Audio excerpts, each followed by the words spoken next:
Hey guys, I wanted to come on and tell you a little bit about why posture says everything about you and how you can read anybody's wellness just by how they hold themselves.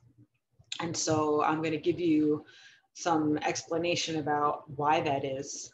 And then I'm going to show you some techniques to work on gradually growing in your awareness and making slight adjustments with regular habitual practices that will bring alignment to your posture. Because most people have really bad posture, and that's because they're just not aware of having good posture. So we've come to this day and age with needing to do things all the time. And whatever it is that you do is, takes its toll on the body. So whatever it is that you do most often is what your body will express. So if you're hunched over at a computer all day long, you're going to have a forward head posture, and you're going to have rounded shoulders because you're always like this, or you do a lot of driving.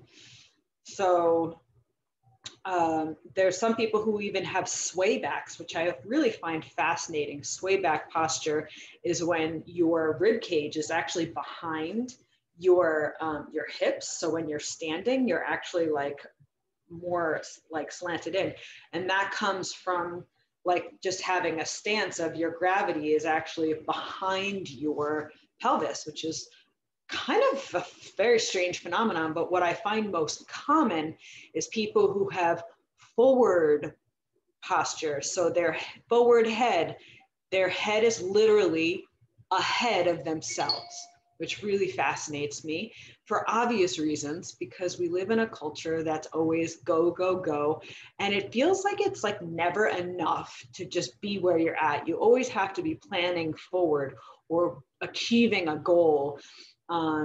And especially with the texting, people have their text neck, as it's very popularly coined, because their head is down looking at the phone, right? So I always tell people, anchor your elbows like into your body and then bring the phone to your face. So this way you're staring at your phone and your head is not down like this. I don't know how many people complain to me about having constant headaches because their neck is not on top of their body. So I like to share this information about how to be more aware of your posture and make little adjustments just through awareness practices. And it's not an exercise, it's not range of motion, it's resetting. And when you reset with these exercises that I'm going to give you guys, you feel like you just hold it for a moment. It's not like I'm going to walk around like this all the time. No, the expectation is you do it for a moment and you breathe and hold that posture, that exercise, that stance for just a moment, and then you forget about it. And what's really, really cool that I say over and over and over again in my classes and my trainings and all of this is that the more you do it, the more your body wants you to do it. So it becomes a habit once you start practicing it. So I tell people who are in offices to reset with putting a reminder on your phone or a sticky note on your computer, and you commit to that particular time. You set an appointment, continuous, repeat every day, whatever, 5 days a week, where you take a break to reset your stance. And it's an exercise in presence, because you're giving yourself a break to tune into your body, and you can incorporate stretches into it as well, but just leaving it just for posture. So it's like this way you don't have a lot to do. If you put stretches into it, then it becomes more of a to-do thing and you might not want to do it. So making an appointment and a reminder to set your phone and take a posture reset moment, and it's posture breath. I call it rooting up. And you just use the breath to reset and put yourself into a different alignment in your body. And I'm going to show you how to do that. So what we do is, and I'm going to back up a little bit and get my chair back here. Actually, I'm going to go into this way so you can see. Now, most people who work in offices all the time, they're hunched over, their hips, their back is literally leaning forward, right? And their head is like way out from their hips, okay? And then they're wondering why their lower back and their neck is killing them all day. And then they start to see changes. You get a dowager's hump, which is that bump in the back. Your whole spine will permanently disfigure, but you can gradually reset the spine. It takes a while. Of course, if you have that kind of degradation in the spine, the most you can do is to gradually reset, but it's not going to go back as if you never had that issue if you're, say, like in your 50s. But anything is an improvement, right? So just learning better posture keeps it from getting worse. It keeps the pain from continuing. You have to believe that the pain cycle can end or can be minimized. And your belief in the possibility that your pain can subside, can minimize, is key to this. But putting your body physically in different contortions of better alignment is going to alleviate a lot of the problems, because it's your relationship to gravity that's causing the issues in improper posture. We are designed to be aligned with gravity. The normal slope of a spine has curves, right? So you have kyphotic curve, and you have, I'm so rusty with my terminology.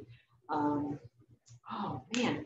Anyway, so the cervical spine, say I'm sitting here like this, the neck goes like this, the rib cage goes like this, and then the lumbar spine goes back like this. So there's a little bit of an S curve, right? If you're sitting like slumped backwards, your head is forward, your rib cage is curved, and your hips are tilted this way. So your entire spine is in a C formation. C, not S, right? An S formation, a snake formation, is going to be where everything is engaged and your core is naturally engaged. So I tell people all the time, don't use the back of the chair as often as you can. Use your core muscles. So you sit on your sit bones, right? You're sitting directly underneath. If you reach under your tush, you will feel these two bony prominences. Some people might have to really, get into their butt cheek for it. But if you go into your left and right, glutes, you'll feel the two bony prominences. They're called ischial tuberosities. They're called your sit bones in layman's terms, okay? Your sit bones are supposed to be sat on, not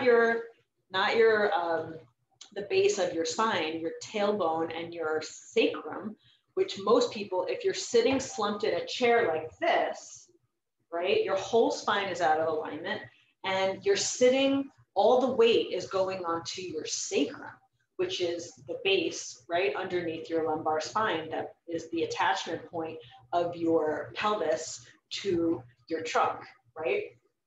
So if you sit on your sit bones and get your feet flat on the ground, uncross your legs, of course, and you put your hips into proper alignment when you're sitting. So you're sitting on your sit bones, and that's a really simple awareness technique. They're called sit bones. We should be sitting on them. And now it's going to feel weird, but it's not going to be horrible because you're only doing it for a second, okay? So we're going to do sitting on the sit bones. This is what I call my rooting up technique, and it's a stacking technique, and it starts from the root and it goes up from there. So you're sitting on your sit bones and you do a little wiggle, which is really great for circulation. Just do a little wiggle, and if you want, you could do a little stretching on the sides and opening up the sides of the body. Any circulation going on in your trunk is going to be awesome. You could do a little bit of a twist where you're grabbing slowly and gently the back of the chair And this twist is awesome for your organs. You're getting circulation and you're not doing anything crazy. You're just doing a little bit of circulation type exercises, okay? So from here, and now this is just the reset. This is rooting up. So you just decided your alarm went off and you had to snooze it for a minute because you had to finish your project that you were working on. And then you go, okay, I'm going to go to the bathroom. When I come back, I'm going to do this. Or before I go to the bathroom and take my breath break and take my air and take my water or snack or lunch, or before I go do my copies or whatever it is that you're doing, you put yourself into the equation of the day and you sit down and you find your sit bones, you sit on your sit bones, and you travel upwards. So your rib cage is directly above your pelvis. And you're not too far forward, you're not too far back. If you want, you could rock just to see what it feels like. You're not using the back of the chair. You're not using the back of the chair at all for this exercise. And then from there, you lift the chest just subtly, okay? You're not retracting your shoulders. People always think posture has anything to do with retracting your shoulders. It doesn't. It's lifting the chest.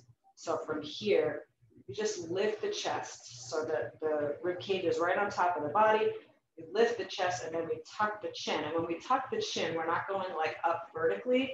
Our head should be straight ahead. Our line of vision is straight ahead. And we're tucking the chin in almost a little bit down. Almost a little bit down, and that restores the curvature in the back of the neck. Now that's gonna feel weird at first, but you just breathe 2 or 3 times and see if you can settle the body and notice any tension in your shoulders. What I like to do, what I love to do, and I tell my clients all the time to do as an exercise is to lift the shoulders up, up, up, and then drop them. Lift the shoulders up, up, up, and feel that tension and then drop them. And what you're doing is you're making your body aware of when you hold tension.